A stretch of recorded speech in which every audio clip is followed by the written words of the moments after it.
प्रणाम है आप सभी का और स्वागत है आपका हमारे चैनल आत्म से अध्यात्म की ओर में। आज हम इस वीडियो के माध्यम से जानेंगे श्रीमद् भागवत महापुराण के चतुर्थ स्कंद के 29वें अध्याय के विषय में। सतगुरु सतनाम आदि माता अलख निरंजन होमहु वांछित फल दुहक भंजन। ओम श्री गणेशाय नमः। अथ कोंत्रिंशो अध्यायः। शीर्षक पुरजनोपाख्यान का तात्पर्य। तो आइए अब कथा का आरंभ करते हैं। राजा प्राचीन बरही ने कहा कि भगवान, मेरी समझ में आपके वचनों का अभिप्राय पूरा नहीं आ रहा है। विवेकी पुरुष ही इनका तात्पर्य समझ सकते हैं, हम कर्म मोहित जीव नहीं। श्री नारद जी ने कहा कि राजन, पुरजन जीव है जो अपने लिए 1, 2, 3, 4 अथवा बहुत पैरों वाला या बिना पैरों का शरीर रूप पुर तैयार कर लेता है। उस जीव का सखा जो अविज्ञात नाम से कहा गया है वह ईश्वर है, क्योंकि किसी भी प्रकार के नाम, गुण अथवा कर्मों से जीवों को उसका पता नहीं चलता। जीव अपने सुख दुख रूप सभी प्राकृतिक विषयों को भोगने की इच्छा की, तब उसने दूसरे शरीर की अपेक्षा 9 द्वार, 2 हाथ और 2 पैरों वाला मानव देह ही पसंद किया। बुद्धि अथवा अविद्या को ही तुम पुरजनी नाम की स्त्री जानो। इसी के कारण देह और इंद्रियां आदि में मेरे और मेरेपन का भाव उत्पन्न होता है और पुरुष इसी का आश्रय लेकर शरीर में इंद्रियों द्वारा विषयों को भोगता है।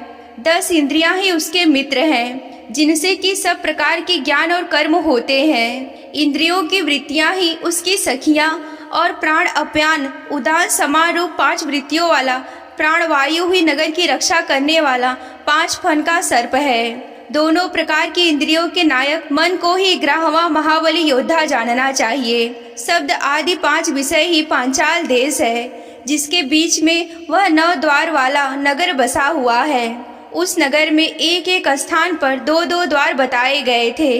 वे 2 नेत्र गोलक, 2 नासा छिद्र और 2 कड़ छिद्र हैं। इनके साथ मुख, लिंग और गुदा, ये 3 और 3 मिलाकर कुल 9 द्वार हैं। इन्हीं में होकर वह जीव इंद्रियों के साथ वह विषयों में जाता है। इसमें 2 नेत्र गोलक, 2 नासा छिद्र और 1 मुख, ये 5 पूर्व के द्वार हैं। दाहिने कान को दक्षिण का और बाएं कान को उत्तर का द्वार समझना चाहिए। गुदा और लिंग, ये नीचे के 2 छिद्र पश्चिम के द्वार हैं। खगोता और अवीर मूर्खी नाम के जो 2 द्वार एक स्थान पर बतलाए गए हैं, वे नेत्र गोलक हैं तथा रूप विभाजित नाम का देश है, जिसका इन द्वारों के बीच चक्षु इंद्रियों की सहायता से अनुभव करता है। दोनों नासा छिद्र ही नलनी और नालनी नाम के द्वार हैं और नासिका का विषय गंध ही सौरभ देश है तथा घ्राणेन्द्रिया अवधूत नाम का मित्र है। मुख मुख्य नाम का द्वार है, उसमें रहने वाला वागिंद्रिया विपड़ और रसेंद्रिय रसवीद नाम का मित्र है। वाणी का व्यापार आपड़ है और तरह तरह का अन्य बहुधन है तथा दाहिना कान प्रत्यहु है और बायां कान देवहु है। कर्म कांड रूप प्रवृत्ति मार्ग का शास्त्र और उपासना कांड रूप निवृत्त मार्ग का शास्त्र ही क्रमशः दक्षिण और उत्तर पांचाल देश है। इन्हें श्रवणेन्द्रिय रूप श्रोधर की सहायता से सुनकर जीव क्रमशः प्रीत्ययान और देवयान मार्गों में जाता है। लिंग ही आसुरी नाम का पश्चिमी द्वार है। स्त्री प्रसंग ग्रामक नाम का देश है और लिंग में रहने वाला उपेस्तेंद्रिया दुर्मुद नाम का मित्र है। गुदा निष्कृति नाम का पश्चिमी द्वार है। नरक वैशव नाम का देश है और गुदा में स्थित पायु इंद्रियां लुब्धक नाम का मित्र है। इनके सिवाय 2 पुरुष अंधे बताए गए थे, उनका रहस्य भी सुनो। वे हाथ और पाँव हैं, इन्हीं के सहायता से जीव क्रमशः सब काम करता है, जहाँ तहाँ जाता रहता है। हृदय अंतःपुर है, उसमें रहने वाला मन ही विसूची नाम का प्रधान सेवक है। जीव उस मन के सतत आदि गुणों के कारण ही प्रसन्नता, हर्ष पूर्व विकार अथवा मोह को प्राप्त होता है। बुद्धि जिस प्रकार स्वप्नावस्था में विकार को प्राप्त होती है और जागृत अवस्था में इंद्रियां आदि को विकृत करती है, उसके गुणों से लिप्त होकर आत्मा भी उसी रूप में उसकी वृत्तियों का अनुकरण करने को बाध्य होता है। यद्यपि वस्तुतः वह उनका निर्विकार साक्षी मात्र ही है। शरीर ही रथ है, उसमें ज्ञानेन्द्रिय रूप 5 घोड़े जुते हुए हैं। देखने में काल के समान ही उसका अप्रतिहत वेग है। वास्तव में वह गतिहीन है। पुण्य और पाप ये दो प्रकार के कर्म ही उसके पहिए हैं। 3 गुण ध्वजा है, 5 प्राण डोरियां हैं। मन बागडोर है, बुद्धि सारथी है, हृदय बैठने का स्थान है, सुख दुख आदि द्वंद्व जुए हैं। इंद्रियों के 5 विषय उसमें रखे हुए आयुध हैं और त्वचा आदि 7 धातुएं उसके आवरण है। 5 कामेंद्रियां उसकी 5 प्रकार की गति हैं। इस रथ पर चढ़कर रथी रूप यह जीव मृग तृष्णा के समान मिथ्या विषयों की ओर दौड़ता है। 11 इंद्रियां उसकी सेना है तथा 5 ज्ञानेंद्रियों के द्वारा उन इंद्रियों के विषयों को अनन्याय पूर्वक ग्रहण करना ही उसका शिकार खेलना है। जिसके द्वारा काल का ज्ञान होता है वह सतस्वर ही चंडवेग नाम का गंधर्व राज है। उसके अधीन जो 360 गंधर्व बताए गए थे वे दिन और 360 गंधर्वियां रात्रि हैं। ये बारी बारी से ही चक्कर लगाते हुए मनुष्य की आयु को हरते रहते हैं। वृद्धावस्था ही साक्षात काल कन्या है, उसे कोई भी पुरुष पसंद नहीं करता। तब मृत्यु रूप यवन राज ने लोक का संहार करने के लिए उसे बहीन मानकर स्वीकार कर लिया। आदि और व्याधि ही उस यवन राज के पैदल चलने वाले सैनिक है तथा प्राणियों को पीड़ा पहुंचाकर शीघ्र ही मृत्यु के मुख में ले जाने वाला शीत और उष्ण 2 प्रकार के ही ज्वर प्रज्वार नाम का उसका भाई है। इस प्रकार यह देह अभिमानी जीव अज्ञान से आच्छादित होकर अनेक प्रकार के आदि भौतिक, आध्यात्मिक और आदि दैविक कष्ट को भोगता हुआ 100 वर्ष तक मनुष्य शरीर में पड़ा रहता है। वस्तुतः वह निर्गुण है, किंतु प्राण, इंद्रिया और मन के धर्मों को अपने में आरोपित कर मैं और मेरेपन के अभिमान से बंधकर क्षुद्र विषयों का चिंतन करता हुआ तरह तरह के कर्म करता रहता है। यह यद्यपि स्वयं प्रकाश है, तथापि जब तक परम गुरु आत्म स्वरूप श्री भगवान के स्वरूप को नहीं जानता तब तक प्रकृति के गुणों में वह बंधा रहता है। उन गुणों का अभिमानी होने से वह विवश होकर सात्विक, राजस और तामस कर्म करता है तथा उन कर्मों के अनुसार भिन्न भिन्न योनियों में जन्म लेता है। वह कभी सात्विक कर्मों के द्वारा प्रकाश बहुल स्वर्ग आदि लोक को प्राप्त करता है, कभी राजसी कर्मों के द्वारा दुखमय रजोगुणी लोकों में जाता है जहाँ उसे तरह तरह के कर्मों का क्लेश उठाना पड़ता है, और कभी तमोगुणी कर्मों के द्वारा शोक बहुल तमोमयी योनियों में जन्म लेता है। इस प्रकार अपने कर्म और गुणों के अनुसार देव योनि, मनुष्य योनि तथा पशु पक्षी योनि में जन्म लेकर अज्ञान अंध जीव कभी पुरुष, कभी स्त्री और कभी नपुंसक होता है। जिस प्रकार बेचारा भूख से व्याकुल कुत्ता दर दर भटकता हुआ अपने प्रारब्ध अनुसार कहीं डंडा खाता है और कहीं भात खाता है, उसी प्रकार यह जीव चित्त में नाना प्रकार की वासनाओं को लेकर ऊंचे नीचे मार्ग से ऊपर नीचे अथवा मव्य के लोकों में भटकता हुआ अपने कर्मानुसार सुख दुख भोगता रहता है। आदि दैविक, आदि भौतिक और आध्यात्मिक इन 3 प्रकार के दुखों में से किसी भी एक जीव का सर्वथा छुटकारा नहीं हो सकता। यदि कभी ऐसा जान पड़ता है तो वह केवल तत्कालिक निवृत्ति ही है। वह ऐसी ही है जैसे कोई सिर पर भारी बोझा ढोकर ले जाने वाला पुरुष उसे कंधे पर रख ले। इसी तरह सभी प्रतिक्रिया जाननी चाहिए। यदि किसी उपाय से मनुष्य एक प्रकार के दुख से छुट्टी पाता है तो दूसरा दुख आकर उसके सिर पर सवार हो जाता है। शुद्ध हृदय नरेंद्र जिस प्रकार स्वप्न में होने वाला स्वप्ना अंतर उस स्वप्न में सर्वथा छूटने का उपाय नहीं है, उसी प्रकार कर्मफल भोग से सर्वथा छूटने का उपाय केवल कर्म नहीं हो सकता, क्योंकि कर्म और कर्मफल भोग दोनों ही अविद्या युक्त होते हैं। जिस प्रकार स्वप्नावस्था में अपने मनोमय लिंग शरीर से विचरने वाले प्राणी को स्वप्न में पदार्थ न होने पर भी भासते हैं, उसी प्रकार दृश्य पदार्थ वस्तुतः न होने पर भी जब तक अज्ञान निद्रा नहीं छूटती तब तक वे बने रहते हैं और जीव को जन्म मरण रूप संसार से मुक्ति नहीं मिलती। राजन, जिस अविद्या के कारण परमार्थ स्वरूप आत्मा को यह जन्म मरण रूप अनंत परंपरा प्राप्त हुई है, उसकी निवृत्ति गुरु स्वरूप श्री हरि में सुदृढ़ भक्ति होने से हो सकती है। भगवान वासुदेव में एकाग्रता पूर्वक संयम प्रकार से किया हुआ भक्ति भाव ज्ञान और वैराग्य का आविर्भाव कर देता है। राजर्षे यह भक्ति भाव भगवान की कथाओं के आश्रित रहता है। इसीलिए जो श्रद्धा पूर्वक उन्हें प्रतिदिन सुनता या पढ़ता है उसे बहुत शीघ्र ही इसकी प्राप्ति हो जाती है। राजन, जहाँ भगवत गुणों को कहने और सुनने में तत्पर विशुद्ध चित्त भक्तजन रहते हैं, उसे साधु समाज में सप्रोर महापुरुषों के मुख से निकले हुए श्री मधुसूदन भगवान के चरित्र रूप शुद्ध अमृत की अनेकों नदियां बहती रहती हैं। जो लोग अतृप्त चित्त से श्रवण में तत्पर अपने कड़ कोहरों द्वारा उस अमृत का छक्कर पान करते हैं, उन्हें भूख, प्यास, भय, शोक और मोह आदि कुछ भी बाधा नहीं पहुंचा सकते। हाय, स्वभावतः प्राप्त होने वाले क्षुधा, पिशासा आदि विघ्नों से सदा घिरा हुआ जीव समुदाय श्री हरि के कथा अमृत सिंधु से प्रेम नहीं करता। साक्षात प्रजापतियों के पति ब्रह्मा जी, भगवान शंकर, स्वयंभू मनु, दक्ष आदि प्रजापतिगण, सनकादिक नैष्ठिक ब्रह्मचारी, मरीचि, अत्रि, अंगिरा, पुलत्स्य, पुलह, क्रतु, भृगु, वशिष्ठ और मैं, ये जितने ब्रह्मावादी मुनिगण हैं, समस्त वांग्मय के अधिपति होने पर भी तप, उपासना और समाधि के द्वारा ढूंढ ढूंढ कर हार गए हैं, फिर भी उस सर्व साक्षी परमेश्वर को आज तक ना देख सके। वेद भी अत्यंत विस्तृत है, उसका पार पाना हंसी खेल नहीं है। अनेकों महानुभाव उसकी आलोचना करके मंत्रों में बताए हुए वज्रहस्त आदि गुणों से युक्त इंद्रियां आदि देवताओं के रूप में भिन्न भिन्न कर्मों के द्वारा यद्यपि उस परमात्मा का ही यजन करते हैं, तथापि उसके स्वरूप को वे नहीं जानते।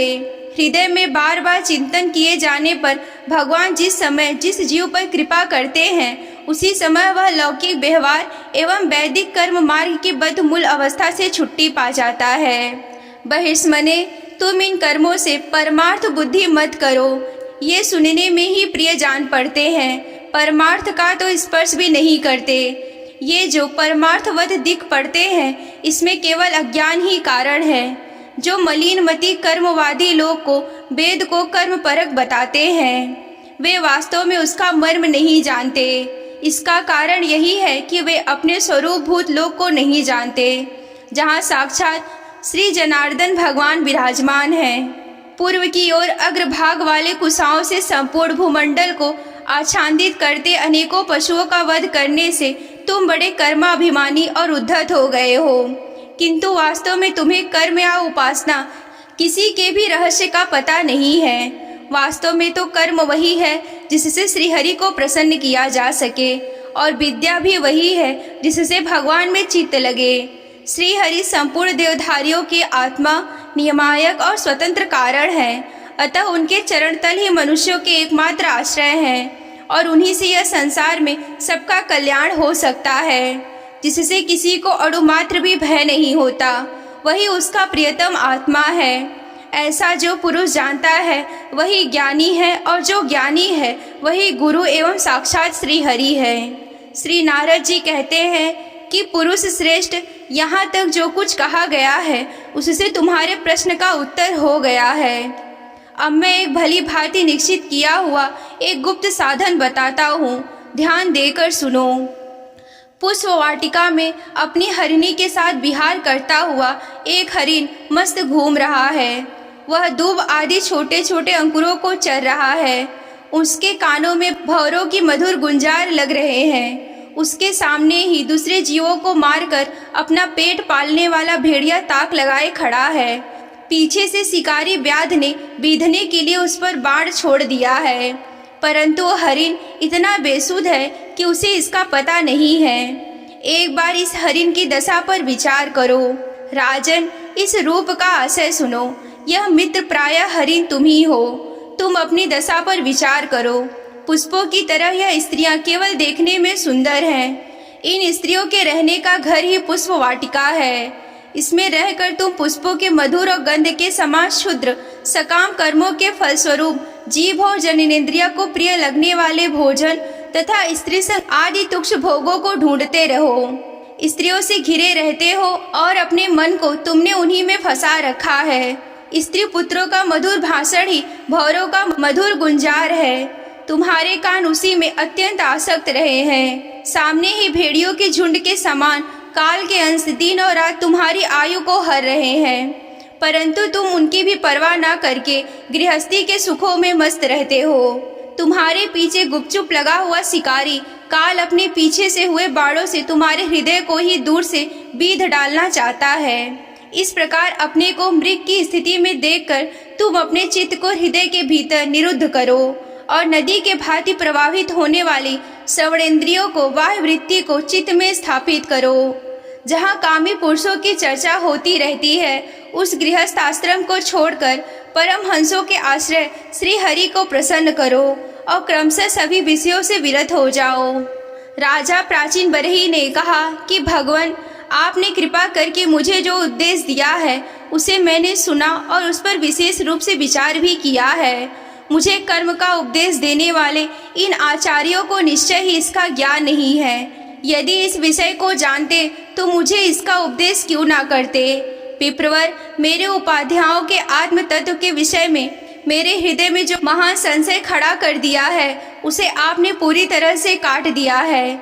इस विषय में इंद्रियों की गति न होने के कारण मंत्र दृष्टा ऋषियों को भी मोह हो जाता है। वेदवादियों का कथन जगह जगह सुना जाता है कि पुरुष इस लोक में जिसके द्वारा कर्म करता है उस स्थूल शरीर को यहीं छोड़कर परलोक में कर्मों से ही बने हुए दूसरी देह से उसका फल भोगता है। किंतु यह बात कैसे हो सकती है? इसके सिवाय जो जो कर्म यहाँ किए जाते हैं वे तो दूसरे ही क्षण में अदृश्य हो जाते हैं। वे परलोक में फल देने के लिए किस प्रकार पुनः प्रकट हो सकते हैं? श्री नारद जी ने कहा कि राजन, लिंग शरीर के अधीन है, अतः कर्मों का उत्तरदायित्व है कि जिस मन प्रधान लिंग शरीर की सहायता से मनुष्य कर्म करता है वह तो मरने के बाद ही उसके साथ रहता है। अतः वह परलोक में अपरोक्ष रूप से ही स्वयं उसी के द्वारा उनका फल भोगता है। स्वप्नावस्था में मनुष्य जीवित शरीर का अभिमान छोड़ देता है, किंतु इसी के समान अथवा इससे भिन्न प्रकार के पशु पक्षी आदि शरीर से वह मन में संस्कार रूप से स्थित कर्मों का फल भोगता रहता है। इस मन के द्वारा जीव जिन स्त्री पुत्र आदि को ये मेरे हैं और यह देह आदि यह मैं ही हूँ ऐसा कहकर मानता है, उनके किए हुए पाप पुण्य आदि रूप कर्मों को यह भी अपने ऊपर ले लेता है। उनके कारण इसे व्यर्थ ही फिर से जन्म लेना पड़ता है। जिस प्रकार ज्ञानेंद्रियां और कर्मेंद्रियां दोनों के चेष्टाओं से उनके प्रेरक चित्त का अनुमान किया जाता है, उसी प्रकार चित्त की भिन्न भिन्न प्रकार की वृत्तियों से पूर्व जन्म के कर्मों का भी अनुमान होता है। कभी कभी देखा जाता है कि जिस वस्तु का इस शरीर में कभी अनुभव नहीं किया, जिसे न कभी देखा ना ही सुना, उसका स्वप्न में वह जैसी होती है वैसा ही अनुभव हो जाता है। राजन, तुम निश्चय मानो कि लिंग देह के अभिमानी जीव को उसका अनुभव पूर्वजन्म में हो चुका है, क्योंकि जो वस्तु पहले अनुभव की नहीं होती उसकी मन में वासना भी नहीं हो सकती। राजन, तुम्हारा कल्याण हो। मन ही मनुष्य के पूर्व रूपों को तथा भावी शरीर आदि को बता देता है और जिनका भावी जन्म होने वाला नहीं होता उन तत्ववेत्ताओं की विदेह मुक्ति का पता उसके मन में ही लग जाता है। कभी कभी स्वप्न में देश काल अथवा क्रिया संबंधी ऐसी बातें भी देखी जाती हैं जो पहले कभी देखी या सुनी नहीं गई है। इनके दिखने में निद्रा दोष को ही कारण मानना चाहिए। मन के सामने इंद्रियों के अनुभव होने योग्य पदार्थों की ही भोग रूप में बार बार आते हैं और भोग समाप्त होने पर चले जाते हैं। ऐसा कोई पदार्थ नहीं आता जिसका इंद्रियों से अनुभव ना हो सके। इसका कारण यही है कि सब जीव मन सहित है। साधारणतया जो सब पदार्थों का क्रमशः ही भान होता है, किंतु यदि किसी समय भगवत चिंतन में लगा हुआ मन विशुद्ध सत्व में स्थित हो जाए तो उसमें भगवान का संसर्ग होने से एक साथ समस्त विश्व का भी भान हो सकता है। जैसे राहु का दृष्टि विषय न होने पर भी प्रकाशात्मकता चंद्रमा के संसर्ग में दिखने लगता है। राजन, जब तक गुणों का परिणाम एवं बुद्धि, मन, इंद्रियां और शब्द आदि विषयों का संगत या अनादि लिंग देह बना हुआ है, तब तक जीव के अंदर स्थूल देह के प्रति मैं मेरा इस भाव का अभाव नहीं हो सकता। सुसुप्ति, मूर्छा, अत्यंत दुख तथा मृत्यु और जीव ज्वार आदि के समय भी इंद्रियों की व्याकुलता के कारण मैं और मेरेपन की स्पष्ट प्रतीत नहीं होती, किंतु उस समय भी उनका अभिमान तो बना ही रहता है।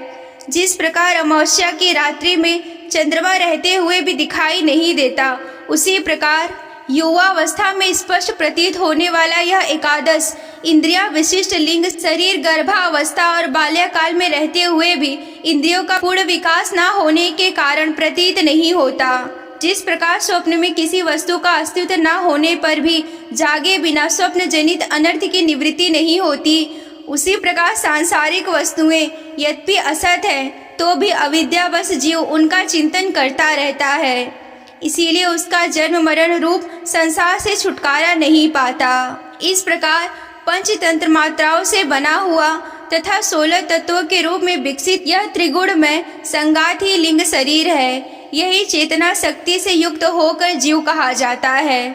इसी के द्वारा पुरुष भिन्न भिन्न देहों को ग्रहण करता और त्यागता है तथा इसी से उसे हर्ष, शोक, भय, दुख और सुख आदि का अनुभव होता है। जिस प्रकार जोग जब तक दूसरे तीर को नहीं पकड़ लेती तब तक पहले को नहीं छोड़ती, उसी प्रकार जीव मरण काल उपस्थित होने पर भी जब तक देह आरंभ कर्मों की समाप्ति होने का दूसरा शरीर प्राप्त नहीं कर लेता तब तक पहले शरीर के अभिमान को नहीं छोड़ता।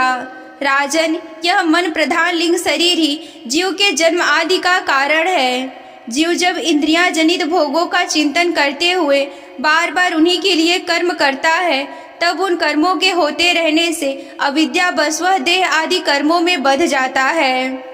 अतएव उस कर्म बंधन से छुटकारा पाने के लिए संपूर्ण विश्व को भगवत रूप देखते हुए सब प्रकार से श्रीहरि का भजन करो। उन्हीं से इस विश्व की उत्पत्ति और स्थिति होती है और तथा उन्हीं में लय होता है।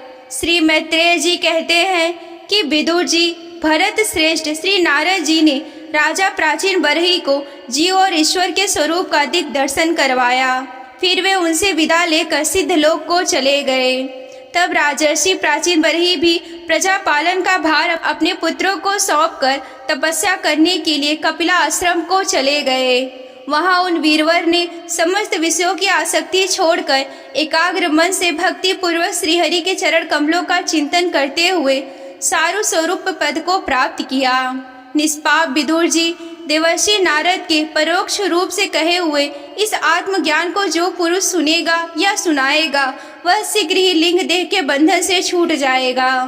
देवर्षि नारद के मुख से निकला हुआ यह आत्मज्ञान भगवान मुकुंद के यश से संबंध होने के कारण त्रिलोकी को पवित्र करने वाला, अंतःकरण का शोधक तथा परमात्म पद को प्रकाशित करने वाला है। जो पुरुष इसकी कथा सुनेगा वह समस्त बंधनों से मुक्त हो जाएगा और फिर उसे इस संसार चक्र में नहीं भटकना पड़ेगा।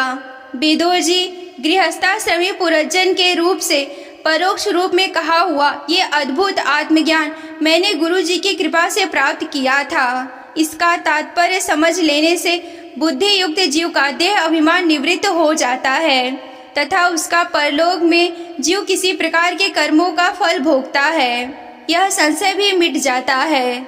यहीं पर श्रीमद् भागवत महापुराण के चतुर्थ स्कंद का 29वां अध्याय समाप्त होता है। अगर आप श्रीमद् भागवत महापुराण की कथा में रुचि रखते हैं और विस्तार पूर्वक वर्णन यूं ही सुनना चाहते हैं तो हमारे चैनल को सब्सक्राइब कर लें। ये अध्याय आप सभी को कैसा लगा हमें कमेंट करके बताएं। आज के वीडियो में बस इतना ही, मिलते हैं अगले वीडियो में। तब तक के लिए आप सभी को जय आदि शक्ति भोलेनाथ जी, हर हर महादेव।